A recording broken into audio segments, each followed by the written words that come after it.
President, in this moment of unprecedented crises, the Senate must respond through unprecedented action. The budget resolution we are debating today is simple and it is straightforward.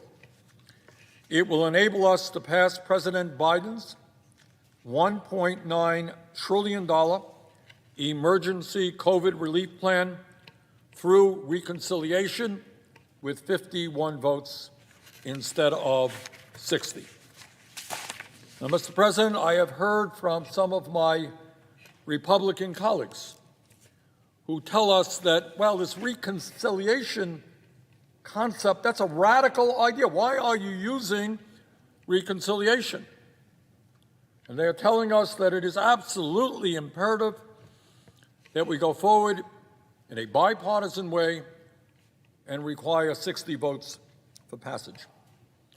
But I must say that when Republicans used this same reconciliation process, Mr. President, I didn't hear much about bipartisanship at that point. In fact, Republicans used the reconciliation process to provide trillions of dollars in tax breaks to the— Mr. President, the nation is facing a moment of unprecedented crisis. Families are struggling, businesses are on edge, and the Senate stands at a crossroads. The decisions made in this chamber right now will shape the economic survival of millions of Americans.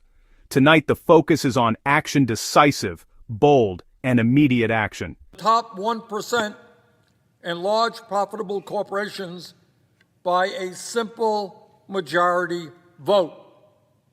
The only people who voted for that bill were Republicans. No bipartisanship in that bill. My Republican colleagues used reconciliation to open up the Arctic National Wildlife Refuge for the drilling of oil, once again by a simple majority. Only people who supported that were Republicans, not one Democrat. As we all remember, painfully, my Republican colleagues used the reconciliation process to try to repeal the Affordable Care Act and throw up to 32 million Americans off of the health care they currently have. And as you'll recall, Mr. President, that was a 100% partisan vote, which fortunately lost by one vote. Further, weeks before a presidential election, last election, my Republican colleagues pushed through their nominee for the Supreme Court with 50 votes. A few weeks before the election, not one Democrat supported that nominee. Totally partisan vote. If you enjoyed this breakdown, kindly like, comment, and hit the subscribe button for more political insights.